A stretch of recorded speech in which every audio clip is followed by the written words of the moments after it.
Students, how are you? Beta, today we will discuss about the new unit, that is chemical kinetics. Earlier we have discussed about electrochemistry. Now we will discuss about chemical kinetics, the new unit. Chemical kinetics. Firstly, we will discuss about the meaning of chemical kinetics. What is chemical kinetics? The chemical kinetics is branch of chemistry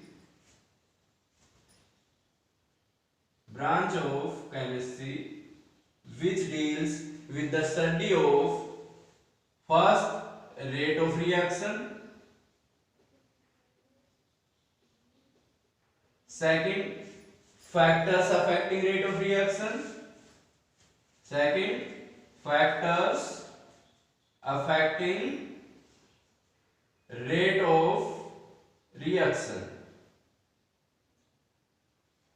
and the third one, mechanism of a reaction.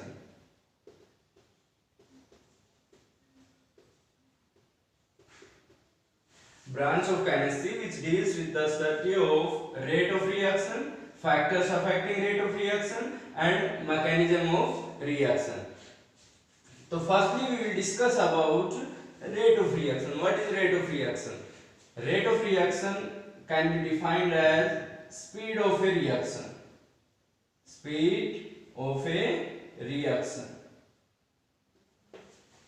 The speed by which a reaction takes place is known as rate of reaction. कोई भी reaction है बेटा reactant product में convert हो रहा है, तो किस स्पीड से कोई रिएक्टेंट प्रोडक्ट में कन्वर्ट हो रहा है उसको हम क्या कहेंगे? Rate of reaction. अब इसको हम रिप्रेजेंट कैसे कर सकते हैं? जैसे कि इसको लिखते कैसे? जैसे मैं लिखूं रेट ऑफ रिएक्शन, तो रेट ऑफ रिएक्शन को हम लिख सकते हैं change into the concentration with change in time. कहने का मतलब है कि कितने टाइम में कोई रिएक्टेंट कितना प्रोडक्ट में कन्वर्ट हुआ है, that is known as rate of reaction, speed of a reaction. अब मैं अगर आपको बताऊं कि हमने इसको ऐसे लिख दिया कि change into the concentration with change in time, मैं इसको दूसरे तरीके से लिखता हूं कि मान लो ए कोई रिएक्टेंट है और ये बी में कन्वर्ट हो गया, तो अगर मैं रेट ऑफ रिएक्शन लिखूं, इसको आर से रिप्रेजेंट कर दूं, तो इसको हम लिखेंगे minus delta change into the concentration of A and change in time, कि कितने टाइम में कितना रिएक्टेंट प्रोडक्ट में कन्वर्ट हुआ है. हम इसको ऐसे भी लिख सकते हैं is equal to change into the concentration of B with change in time. बेटा इसके सामने नेगेटिव साइन है, ये जो नेगेटिव साइन है ये क्या बता रहा है? नेगेटिव साइन आपको बता रहा है कि concentration of the reactant is decreasing, means reactant is converting into the product. इसका मतलब ये है कि ए बी में कन्वर्ट हो रहा है, तो ए की अमाउंट कम हो रही है. कम होने के लिए हमने नेगेटिव साइन लिख दिया है. यहां मैं लिख देता हूं negative sign represents decrease in concentration of reactant. बेटा नेगेटिव साइन बता रहा है कि ए की कंसंट्रेशन डिक्रीज हो रही है. यहां प्लस लगाएं भी ना भी लगाएं, तो जैसे बी है, ए से बी बनाया जा रहा है, तो इसका मतलब बी की कंसंट्रेशन बढ़ रही है, इंक्रीज हो रही है. तो यहां हम पॉजिटिव लगाएं भी तो भी ठीक है, ना भी लगाएं तो ठीक है. तो इस तरह से हम किसी रिएक्शन को रिप्रेजेंट, रेट ऑफ रिएक्शन को रिप्रेजेंट कर सकते हैं. इसके बाद बेटा मैं टाइप्स ऑफ रिएक्शन बता रहा हूं आपको. टाइप्स ऑफ रिएक्शन,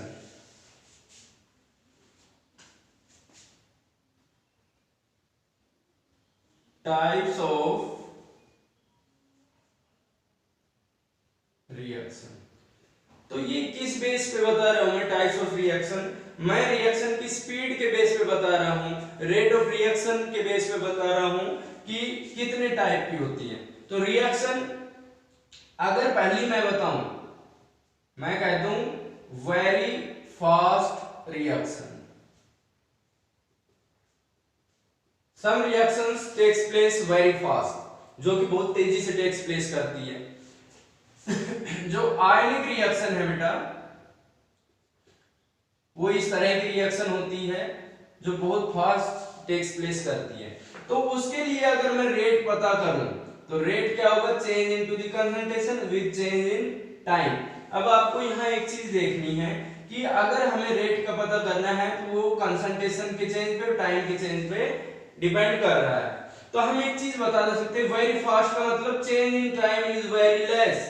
तो अगर change in time very less है, बहुत कम टाइम में रिएक्शन हो रही है, तो हम रेट को एक्यूरेटली मेजर नहीं कर सकते। It is very difficult to measure the rate in this condition if reaction is very fast.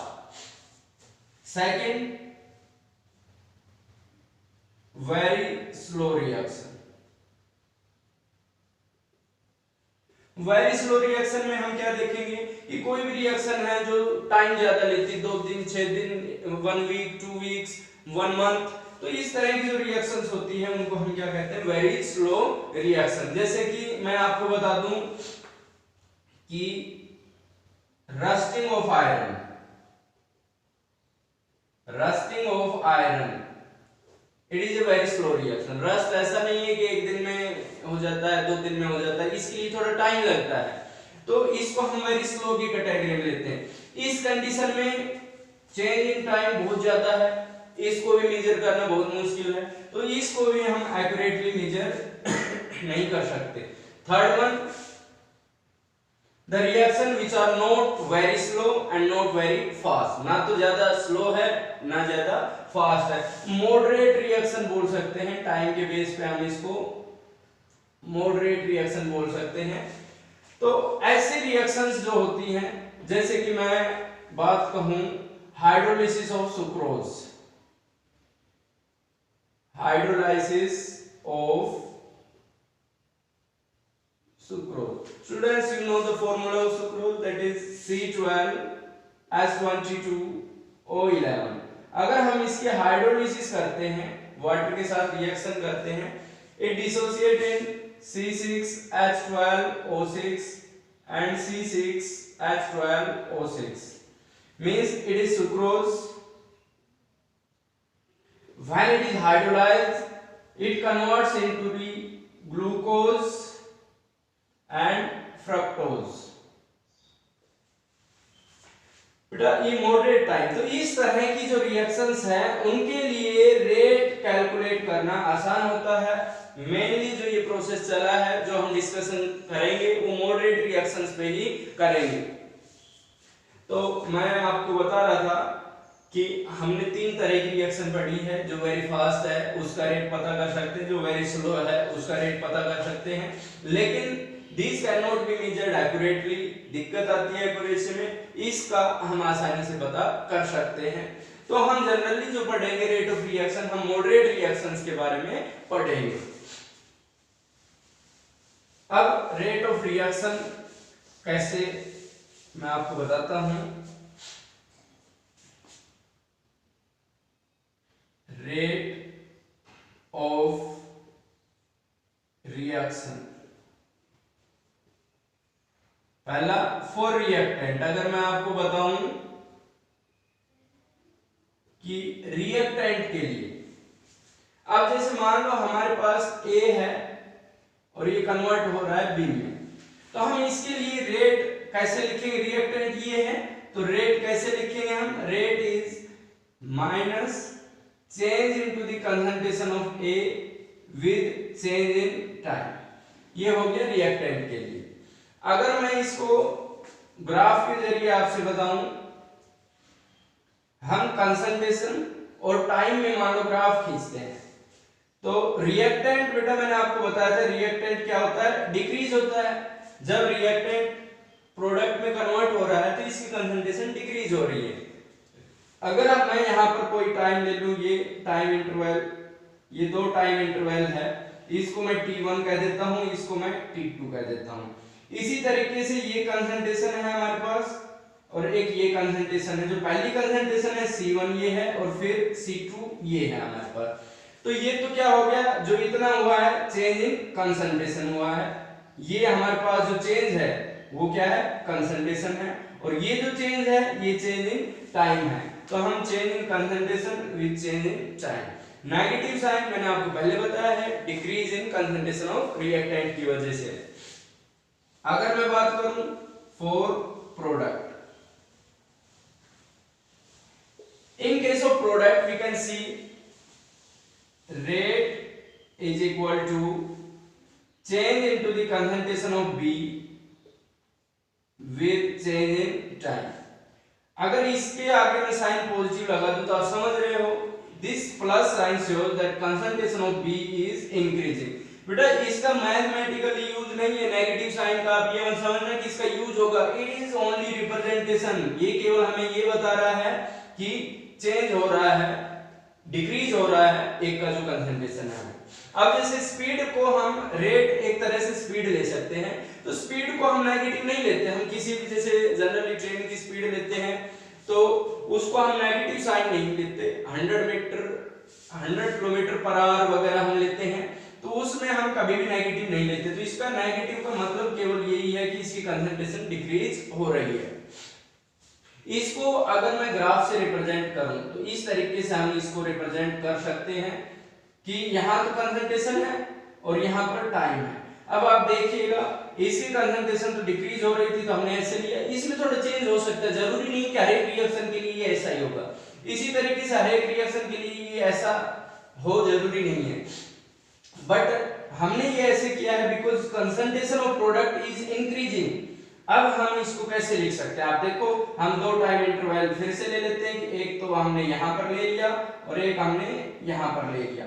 तो एक तो कंसंट्रेशन ये हो गई और एक कंसंट्रेशन ये हो गई। तो इसको तो हम क्या कहेंगे, चेंज इन कंसंट्रेशन, और इसको क्या कहेंगे हम, चेंज इन टाइम। तो इसको हम change in concentration, change in time. अब किसी भी रिएक्शन को देख के उसका रेट नहीं बता सकते, ये एक्सपेरिमेंट बेस्ड है। किसी भी रिएक्शन का अगर हमें रेट पता करना है, स्पीड पता करना है तो एक्सपेरिमेंटली फाइंड आउट कर सकते हैं। डायरेक्टली किसी रिएक्शन को देख के हम उसका रेट पता नहीं कर सकते। बेटा अब मैं आपको बताता हूं कि रेट ऑफ रिएक्शन होता है एक तो average rate of reaction, average rate of reaction, और दूसरा होता है instantaneous rate of reaction, instantaneous rate of reaction. Yes students, see that average, what is average rate of reaction? कोई भी रिएक्शन जब स्टार्ट होती है लास्ट तक वो सेम स्पीड से नहीं चलती, हम उसका एवरेज लेते हैं। मैं आपको सिंपल से एग्जांपल देता हूं, जैसे कि हमारे पास एक बस है, वो रेवाड़ी से और 50 किलोमीटर गई और 1 घंटे में पहुंची, तो उसकी स्पीड हमने कह दिया 50 किलोमीटर पर आवर, ये उसकी स्पीड हो गई। लेकिन क्या वो जो बस है वो 50 किलोमीटर की स्पीड से ही चली? नहीं, ऐसा नहीं है। वो स्टार्टिंग में स्लो भी थी, बीच में ब्रेक कर भी आए, या कहीं भीड़ थी तो भी वो स्लो हुई, और जहां खाली रास्ता था वहां 50 से ज्यादा भी गई। तो ये थोड़ी वो 50 किलोमीटर की स्पीड से ही 50 किलोमीटर पर आवर की स्पीड से ही चली, नहीं, वो बीच में स्लो भी हुई, फास्ट भी हुई। जो उसकी ओवरऑल एवरेज निकली वो है 50 किलोमीटर पर आवर। तो किसी रिएक्शन का जो टोटल एवरेज होता है, अगर टाइम इंटरवल जाता है तो हम क्या करते हैं, एवरेज ही लेते हैं, तो एवरेज रेट ऑफ रिएक्शन होता है। अगर मैं इंस्टेंटेनियस रेट ऑफ रिएक्शन की बात करूं तो बहुत स्मॉल इंटरवल में किसी रिएक्शन की जो स्पीड होती है उसको हम कहते हैं इंस्टेंटेनियस रेट ऑफ रिएक्शन। मान लो जा रही है 1 सेकंड से भी कम समय में हमने एकदम से देखा कि उसकी स्पीड कितनी है, उसको हम क्या कहते हैं, इंस्टेंटेनियस रेट ऑफ रिएक्शन। अब इसका अंतर जो डिफरेंस है लिखने का थोड़ा सा अंतर है कि अगर मैं कहता हूं A is a reactant which is converted into the B is the product, अगर हम उसको एवरेज रेट ऑफ रिएक्शन लिखते हैं तो रेट क्या आएगा बेटा, minus change into the concentration of A with change in time, that is equal to change in concentration of B with change in time. यहां हम बेटा डेल्टा लिख रहे हैं, डेल्टा रिप्रेजेंट कर रहा है लार्ज चेंज को।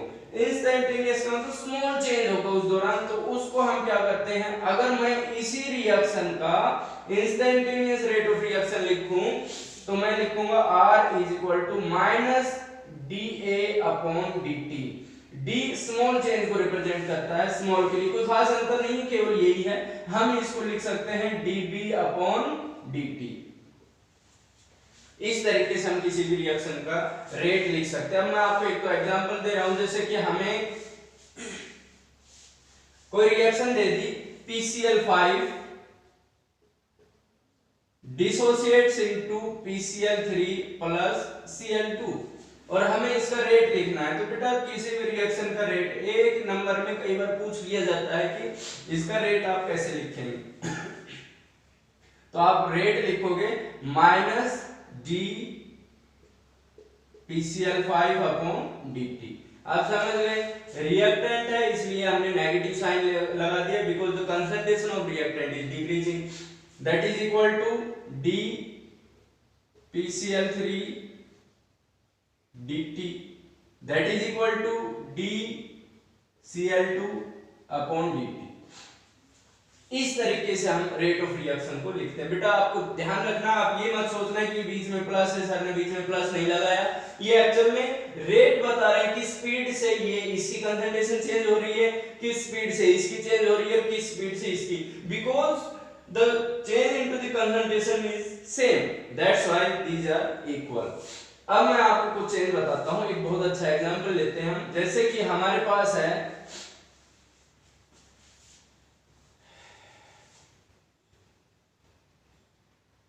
N2 plus 3H2, it is converting into 2NH3।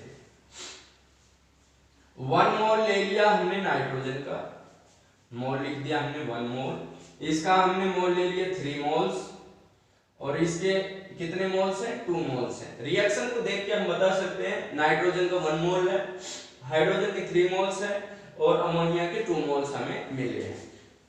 कहने का मतलब ये है कि जब इसका 1 मोल रिएक्ट करता है, इसके 3 मोल्स रिएक्ट करते हैं और 2 मोल्स हमें मिलते हैं NH3 के। अब हम इसको लिखते कैसे हैं, अब इसको लिखेंगे rate of disappearance,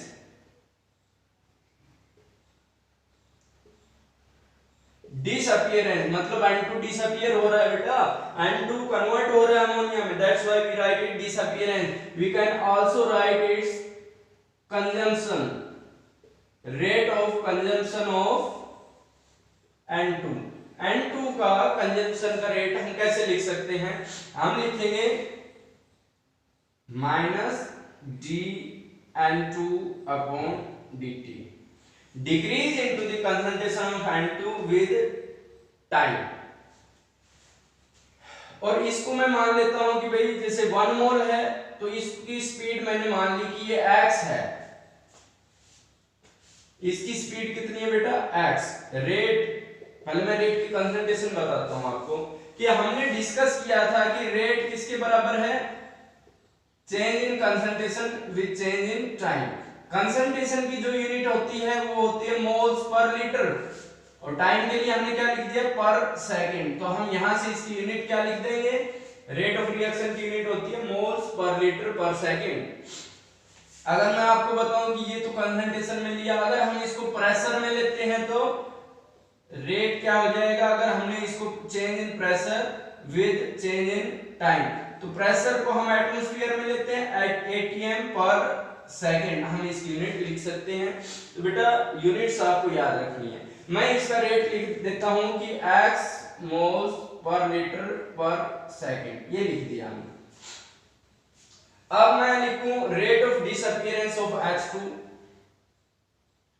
rate of disappearance of H2, तो हम कैसे लिखेंगे, वही minus change into the concentration of H2 with change in time. अब इसका रेट मैं क्या लिख सकता हूं, ये इसका जब कह रहा है कि 1 मोल फिनिश हुआ है तो इसके 3 मोल्स फिनिश हुए हैं, मींस इसका जो रेट है उससे 3 टाइम्स ज्यादा है। तो मैं इसको लिख देता हूं 3x मोल पर लीटर पर सेकेंड। अगर मैं लिखूं कि ये अपीयरेंस, इसकी तो डिसअपीयरेंस थी, या फॉर्मेशन लिख दूं, फॉर्मेशन ऑफ अमोनिया, यहां लिख देता हूं मैं अब formation of ammonia, rate of formation of ammonia, यहां लिखेंगे बेटा हम rate of formation of ammonia. Same method है, उसी तरीके से हम लिखेंगे। लिखो अब, आप लिख दोगे D change into the concentration of NH3 dt। इसको बेटा हम 2x मोल्स पर लीटर पर सेकंड हम लिख सकते हैं, 2 है इसके आगे। अब यहां हमने माइनस क्यों नहीं लिखा, क्यों? क्योंकि यहां पर फॉर्मेशन हो रही है, ये इंक्रीज हो रहा है, तो यहां हम नेगेटिव साइन नहीं लिखेंगे। तो यहां तक तो हमने इस रिएक्टेंट का लिख दिया, इस रिएक्टेंट का लिख दिया और इस प्रोडक्ट का लिख दिया। अब हम ओवरऑल रिएक्शन का लिखें, रेट ऑफ रिएक्शन। ये तो रेट ऑफ दिस रिएक्टेंट था, फिर रेट ऑफ दिस रिएक्टेंट लिखा हमने, अब हम रेट पूरे इसका लिख रहे हैं, पूरी रिएक्शन का। तो रेट ऑफ रिएक्शन हम बेटा कैसे लिखेंगे, ध्यान से देखिएगा। Rate of reaction, rate of reaction में पहले हम लिख सकते हैं minus D N2 upon dt। क्या मैं इसको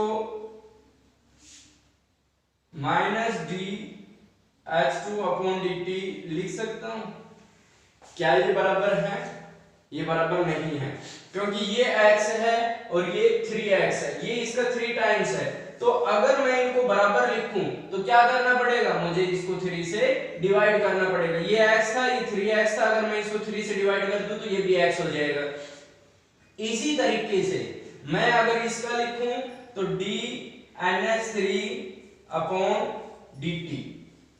अगर इसको भी मैं बराबर करना चाहूं, इसको भी x के बराबर कब कर सकते हैं, क्योंकि ये क्या था 2x था, ये x के बराबर कब होगा, जब इसको 2 से डिवाइड कर दें। तो इसको मैं 2 से डिवाइड कर दूं तो अब हम रेट ऑफ रिएक्शन इस तरीके से इनको इक्वल लिख सकते हैं। कई बार बच्चे कंफ्यूज रहते हैं, कई बार बच्चों को सिंपल बता दिया जाता है कि भाई स्टोइकियोमेट्रिक कोएफिशिएंट से डिवाइड कर दिया जाता है, लेकिन मैं बता रहा हूं कि क्यों डिवाइड किया हमने। ये इक्वल तभी होंगे तब हम इनके स्टोइकियोमेट्रिक कोएफिशिएंट से डिवाइड कर देंगे। तो यहां से एक जनरल फॉर्मूला बन जाता है बेटा कि अगर आपको रेट ऑफ रिएक्शन किसी का लिखना है तो आप सिंपली इस तरीके से लिख सकते हैं। कैसे लिखोगे, अब डायरेक्ट आप लिख सकते हो कि minus dN2 upon dt that is equal to minus जो स्टोइकियोमेट्रिक कोएफिशिएंट है वो डिवाइड में चला जाएगा, जैसे हमने बताया था। वजह इसकी मैं आपको बता चुका हूं, तो हम इसको लिख सकते हैं minus 1/3 dH2 upon dt that is equal to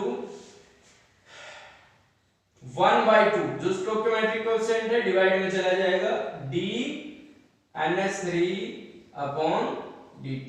तो इस तरीके से हम किसी भी रिएक्शन का रेट लिख सकते हैं, लेकिन इस चीज का ध्यान रखना, इस तरह से अगर हम रेट ऑफ रिएक्शन लिखेंगे तो बेटा उस रिएक्शन का बैलेंस होना जरूरी है। The reaction must be balanced. अगर रिएक्शन बैलेंस्ड नहीं है तो ये गलत हो जाएगा। अब जैसे मैं आपको बताऊं, एक एग्जांपल दे रहा हूं कि हमारे पास है a प्लस b, ये कन्वर्ट हो गया A2B3 में। अगर हम इसका रेट ऑफ रिएक्शन लिखेंगे तो firstly we have to balance this equation. तो इसको बैलेंस करने के लिए हमें क्या करना पड़ेगा, इसको 2 से मल्टीप्लाई करना पड़ेगा, इसको 3 से। Now we can write the rate of reaction. अब मैं इसकी रेट ऑफ रिएक्शन लिखता हूं, रेट ऑफ रिएक्शन लिखिएगा बेटा, माइनस स्टोइकियोमेट्रिक कोएफिशिएंट डिवाइड में चला जाएगा 1/2 dA upon dt that is equal to minus, minus क्यों लगाया है, क्योंकि ये भी रिएक्टेंट है, dB upon dt that is equal to dA2B3 upon dt। इस तरीके से एक न्यूमेरिकल लास्ट ईयर भी पूछा गया था इसी पे बेस्ड कि एक की कंसंट्रेशन आपको दे दी जाए, दूसरों की आपसे कैलकुलेट कराए। अब इसी तरीके का क्वेश्चन हम सॉल्व करते हैं। जैसे मान लो हमें ये रिएक्शन दे दी, इसी रिएक्शन के लिए कह दिया for the reaction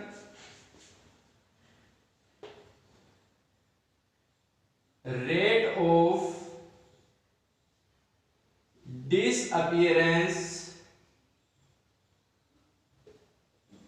of H2 is 12 moles per liter per second। ये क्वेश्चन आपको दे दिया और इसके ऊपर फिर आपसे ये तो आपको दिया गया है, क्वेश्चंस आपसे क्या पूछे हैं, find out rate of disappearance of N2। एक तो ये पता करना है, दूसरा आपको पता करना है find out rate of formation of ammonia NH3 और तीसरा है find out rate of reaction, find out rate of reaction. तो बेटा सबसे पहले हम इसका रेट ऑफ रिएक्शन लिखेंगे जो कि हमने आपको बता रखा है। How can we write the rate of reaction, rate is equal to क्या लिखेंगे, माइनस dN2 अपॉन dt। सबसे पहला काम आपका क्या होगा कि रेट ऑफ रिएक्शन लिख दोगे, that is equal to minus 1/3 dH2 upon dt and that is equal to 1/2 d NH3 upon dt। इस तरीके से हम पहले रेट लिख देंगे। अब बेटा सिंपल सा फंडा है, आपको ये डिसअपीयरेंस दे रखा है, नेगेटिव साइन को आपको बस केवल ये बताना है कि भाई नेगेटिव इसलिए है बिकॉज कंसंट्रेशन इज डिक्रीजिंग।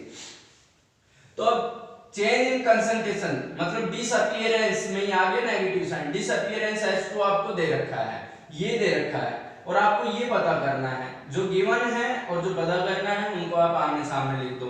आप लिखोगे dN2 upon dt that is equal to 1/3 और dH2 अपॉन dt क्या दे रखा है 12 moles per second. Rate of disappearance कितना दे दिया 12। तो नेगेटिव तो ये केवल रिप्रेजेंट कर रहा है डिक्रीज इनटू द कंसंट्रेशन, 3 4 जा 12। तो आप क्या कहोगे कि डिक्रीज इनटू द कंसंट्रेशन या disappearance into the concentration of N2 it is equal to 4, 4 आ जाएगा। अब रेट ऑफ फॉर्मेशन पूछे तो इसको rate of formation of ammonia पूछ रहा है तो इसको लिख दो, means 1/3 dH2 upon dt that is equal to 1/2 d NH3 upon dt। हमें ये पता करना है तो 2 इधर आ जाएगा तो हम इसको क्या लिख सकते हैं 2 इधर ऊपर आ जाएगा, 2/3 dH2 upon dt क्या दे रखा है बेटा 12 गिवन है हमें, that is equal to d NH3 upon dt that is equal to 8। तो ये कितना आ गया बेटा 8 आ गया। तो इस तरीके से रेट ऑफ रिएक्शन तो 4 आ गया, rate of formation of N2 4 आ गया, sorry rate of disappearance of N2 4 आ गया और rate of formation of NH3 कितना आ रहा है 8 आ रहा है। तो इस तरीके से आप न्यूमेरिकल्स को बड़े आसानी से सोल्व कर सकते हैं, बहुत इंपॉर्टेंट न्यूमेरिकल्स हैं ये, तो इनको आपको करके देखना है। दूसरा मैं बताता हूं, इसी का एक एग्जांपल है, जेईई में पूछा गया था क्वेश्चन किस तरीके से पूछ लिया, यहां केवल कर दिया 6 ग्राम कर दिया, यहां पर H2 जो गिवन है वो 6 ग्राम है। अब बेटा इसका वेट दे रखा है, मोल पर लीटर नहीं दे रखा है। अब देखो सबसे बड़ी बात क्या हुई, आपसे पूछ लिया rate of find out the rate of disappearance of N2, ये पूछ लिया। तो हमने पहले सीधा क्या कर दिया minus dN2 upon dt that is equal to minus 1/3 DH2 upon dt। हमने सीधा इसकी वैल्यू 6 रख दी, ये 6 दे रखा है, 6 रखते ही कितना आ गया 2, और हमें ऑप्शन में भी पहले 2 दे दिया और हमने उस पे टिक कर दिया, दैट इज रॉन्ग आंसर। पहले बेटा हमें 6 ग्राम पर लीटर पर सेकंड को हमें पहले क्या करना है, मोल पर लीटर में कन्वर्ट करना है। और मोल पर लीटर को आप समझते हो कैसे कन्वर्ट करोगे, given mass upon molar mass. Given mass है और हमें इसका मोलर मास पता है, उसके बाद हम उसको कैलकुलेट कर सकते हैं। अगर मैं आपसे कहूं कि यहां पर क्या लिखेंगे, हम लिखेंगे 1/3 और इसकी मोलर कंसंट्रेशन लिखेंगे। इसका मोलर मास कितना था, 6 था, गिवन मास 6 था और मोलर मास हाइड्रोजन का कितना होता है, 2 होता है, तो 6/2 दैट इज इक्वल टू 3। तो यहां पर जो कंसंट्रेशन है, ग्राम को पहले मोल कांसेप्ट में कन्वर्ट करना है, मोलर कंसंट्रेशन में कन्वर्ट करना है, तो हम इसको क्या लिखेंगे 3 मोल्स पर लीटर। तो 6 नहीं आएगा, यहां पर हम क्या लिखेंगे 3 लिखेंगे, that is equal to 1 and 1 is the right answer. तो इस तरह के क्वेश्चंस में आपको कंफ्यूज नहीं होना है। हाँ, अगर वो फिर से आपसे ये हमने क्या बताया कि कंसंट्रेशन बताई, लेकिन अगर वो उसका मास पूछता है तो आप मोल से, ये जो हमारे पास आया है मोल पर लीटर पर सेकंड आया है, इसको फिर से हम ग्राम में कन्वर्ट कर सकते हैं, क्योंकि हमारे पास N2 है और N2 1 मोल में N2 का मास कितना होता है, 14 होता है। तो हम इसका अगर मास में निकालें तो फिर हम इसको 14 ग्राम निकाल सकते हैं। तो इन चीजों को आपको ध्यान में रखना है, खास ख्याल रखना है, एक्साइटेड नहीं होना है, तुरंत आंसर नहीं देना है, एक बार उसके बारे में सोचें कि कहीं रॉन्ग तो नहीं है, कहीं कंसंट्रेशन ग्राम में तो नहीं दे रखी है। अगर इस तरह की चीजें आप सोच लोगे तो क्वेश्चन आपका सही होगा, हर तरह के क्वेश्चंस को आप सोल्व कर पाएंगे। चलिए इससे आगे चलते हैं। अब कोई भी रिएक्शन आपको दे दे, किसी भी तरह की रिएक्शन दे दे, तो आप उसका रेट बड़ी आसानी से लिख सकते हैं। तो हमने पहला जो टॉपिक है रेट ऑफ रिएक्शन, उसको पूरी तरह समझाने की कोशिश की है। फिर भी अगर आपके कोई डाउट्स हो क्लियर करें, मेरे से कॉल करके व्हाट्सएप नंबर पे बताएं। Next factors affecting rate of reaction. Factors affecting rate of reaction.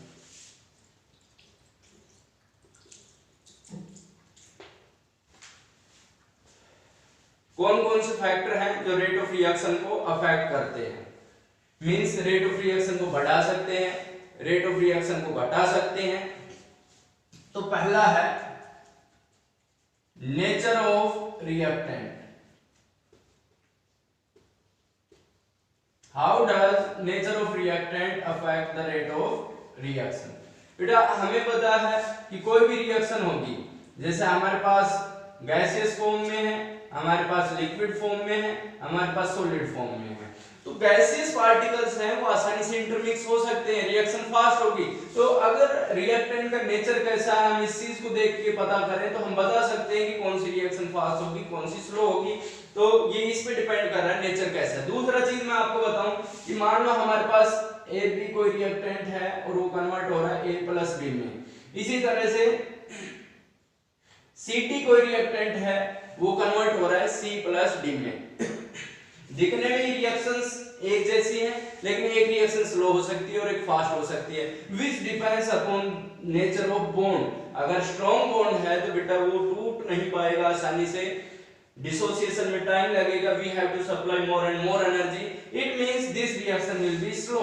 जिसका बॉन्ड स्ट्रॉन्ग होगा वो रिएक्शन स्लो होगी, जिसका बॉन्ड वीक होगा वो रिएक्शन फास्ट होगी। तो इसको भी आप आसानी से पता कर सकते हैं। Second factor concentration of reactant. Concentration of reactant बेटा डायरेक्टली प्रोपोर्शनल होती है। Higher the concentration of reactant greater will be the rate of reaction. Concentration जितनी ज्यादा होगी रिएक्शन उतनी ही फास्ट होगी। हमने आपको बताया था कि जो रेट है वो किस पे डिपेंड कर रहा है, change into the concentration with time. दूसरा, अगर हम कोलिजन थ्योरी पे जाएं तो उसने बताया था कि रिएक्टेंट्स जो होते हैं वो कोलाइड करते हैं आपस में एक दूसरे के साथ और फिर क्या बनाते हैं बेटा, प्रोडक्ट बनाते हैं। तो जितनी ज्यादा कंसंट्रेशन होगी उतने पार्टिकल्स नजदीक होंगे उतना ही जल्दी टकराएंगे, उतना ही जल्दी formation of product take place करेगा। तो we can say that concentration of reactant is directly proportional to rate of reaction, और we can say rate of reaction is directly proportional to concentration of reactant. Higher the concentration, more will be the collision and greater will be the rate of reaction. Third one अगर मैं बात करूं आपसे, that is surface area.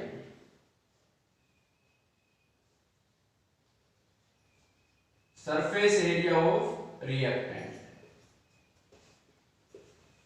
Reactant का surface area बेटा जितना ज्यादा होगा उतनी ही फास्ट रिएक्शन होगी, ये भी डायरेक्टली प्रोपोर्शनल हम कह सकते हैं, rate of reaction is directly proportional to surface area of reactant. अब जितना स्मॉलर साइज होगा उतना ही सरफेस एरिया ज्यादा होगा, इस चीज को भी आपको ध्यान रखना है। अब अगर मैं इसकी बात करूं कि मेरे पास ये है, ये इसका सरफेस एरिया है, अगर मैं गिवन मास की बात करूं मास उतना ही रहना चाहिए। अगर मैं इसको डिसोसिएट कर सकता हूं, पहले जो एरिया सरफेस एरिया कांटेक्ट में था ये था किसी भी जिसके साथ रिएक्शन कर रहा है रिएक्टेंट के साथ, अब मैं इसको डिसोसिएट कर रहा हूं तो हमें ये एक्स्ट्रा सरफेस एरिया मिल गया कि नहीं मिल गया। It means smaller the size greater will be the surface area, faster will be the reaction. ये तो हम डेली लाइफ में देख सकते हैं। आप शुगर लीजिए, अगर शुगर को आप वाटर में डिसॉल्व करते हैं तो डिसॉल्व हो जाएगी, लेकिन अगर आप उसको बारीक पीस लेंगे तो इसका मतलब सरफेस एरिया इंक्रीज हो जाएगा। आप अब उसको डिसॉल्व करोगे तो वो जल्दी हो जाएगा। इसी तरीके से अगर आपके पास एक बड़ा लकड़ है, बड़ी लकड़ी है, आप उसको बर्न करेंगे आग जल्दी से नहीं लगेगी। आप उसके छोटे छोटे छोटे टुकड़े कर दो, सरफेस एरिया बढ़ जाएगा, रेट ऑफ रिएक्शन बढ़ जाएगा, आग जल्दी जल जाएगी। तो इस तरीके से हम कह सकते हैं कि larger the surface area greater will be the rate of reaction. Fourth one मैं आपको बताऊं, catalyst. Catalyst generally increases the rate of reaction. वैसे तो कैटलिस्ट क्या होते हैं, रेट ऑफ रिएक्शन को कुछ केसेस में डिक्रीज भी करते हैं, लेकिन जनरली हम क्या लेते हैं, catalyst generally increases rate of reaction, increases rate of reaction. बेटा कॉम्पिटिशन में एक दो बार ये पूछा भी गया है कि how does the catalyst increases the rate of reaction. भाई कैटलिस्ट ऐसा क्या करता है, तो ये क्या करता है, decreases activation energy, it decreases activation energy. इसी चैप्टर में आगे हम एक्टिवेशन एनर्जी होती क्या है और ये कैसे उसको डिक्रीज करता है वो हम आगे पढ़ेंगे। फिलहाल आपको ये ध्यान रखना है कि कैटलिस्ट इंक्रीज करता है रेट ऑफ रिएक्शन में, खुद का कंजप्शन नहीं होता। कैटलिस्ट जितना डालते हैं, जैसा डालते हैं वैसा ही हमें मिल जाता है। Fifth one that is temperature. How does the temperature increases the rate of reaction? Temperature increases the rate of reaction by increasing the kinetic energy of the reactant. अब रिएक्टेंट की मैं बताऊं कि एक तो अगर टेम्परेचर इंक्रीज कर रहे हैं तो उसकी एक्टिवेशन एनर्जी तक वो उसको पहुंचा देता है। टेम्परेचर इंक्रीज करने से जो रिएक्टेंट की एनर्जी होनी चाहिए किसी रिएक्शन को करने के लिए वहां तक पहुंच जाती है और रिएक्शन टेक्स प्लेस करती है। अगर कोलिजन थ्योरी के बेस पे बात करूं तो अब जैसे ही रिएक्टेंट है हम इसका टेम्परेचर इंक्रीज कर देंगे तो ये फास्टली मूव करेंगे बेटा, आपस में जल्दी जल्दी टकराएंगे और जल्दी टकराएंगे तो फॉर्मेशन ऑफ प्रोडक्ट भी जल्दी टेक्स प्लेस करेगी। अब ये तो जैसे आजकल रामायण भी आपको दिखाई जा रही है, सीधा प्रसारण किया जा रहा है, तो बहुत अच्छा समय है आप लोगों के लिए, थोड़ा सा समय निकाल के आप रामायण भी देख सकते हैं। आपको वहां भी टेम्परेचर का रेट ऑफ रिएक्शन का इफेक्ट मिलेगा। Ravan does not know the effect of temperature on rate of reaction. तो रावण ने क्या किया, हनुमान जी की पूंछ में आग लगा दी थी। तो पूंछ में आग लगाने से हनुमान जी का क्या हो गया, टेम्परेचर इंक्रीज हो गया। वो टेम्परेचर इंक्रीज करने से रेट ऑफ रिएक्शन भी इंक्रीज हो गया और हनुमान जी ने क्या कर दिया था, लंका को जला दिया था। चलो ये तो एक मजाक था। सिक्स्थ वन अगर मैं बात करूं, presence of sunlight, presence of sunlight. अगर मैं यहां से बताऊं presence of sunlight how does it affect, तो कुछ रिएक्शंस है, some reactions only takes place in presence of light. तो लाइट की हम बात करें तो वो भी बहुत जरूरी है किसी रिएक्शन के लिए। तो हम ये कह सकते हैं these are the main 6 factors which affect the rate of reaction. तो बेटा यहाँ तक के टॉपिक आपको बहुत अच्छे से पढ़ने हैं। जो टॉपिक मैंने रेट ऑफ रिएक्शन का करवाया है उसके ऊपर आपको न्यूमेरिकल्स अच्छे से पढ़ने हैं, फैक्टर्स को भी अच्छे से पढ़ना है। अगले 2 दिन में जो चीजें मैं बताने जा रहा हूं उनको मिस मत करना, बहुत इंपॉर्टेंट टॉपिक है बेटा, एग्जाम में भी और कंपटीशन में भी अक्सर पूछे जाते हैं। अलग अलग तरह के क्वेश्चंस मैं आपके लिए लाऊंगा, तो be ready for next time. Thank you, जय हिंद, जय भारत।